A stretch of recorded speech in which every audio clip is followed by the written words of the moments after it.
হাতে কি বলো তো? আজকের এই বলটা নিয়ে খেলবো, ঠিক আছে?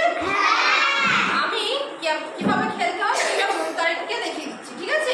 সবাই দেখো, কেউ ছুটবে না, এমনি দেখতে পাবো। এই কুনুই দিয়ে বলটা ধরতে হবে, ধরে আমি মুনতারিনকে দিচ্ছি, ঠিক আছে? এইভাবে মুনতারিন তার পরের জন, সে তার পরের জন, এখন দিতে হবে না, এখন ওটা নিয়ে নাও। প্রত্যেকে তার পরের জনকে দিয়ে বলটা যার হাতে শেষ থাকবে সে ওই বালতিতে ফেলবে, ঠিক আছে? সবাই বুঝতে পেরেছো তো?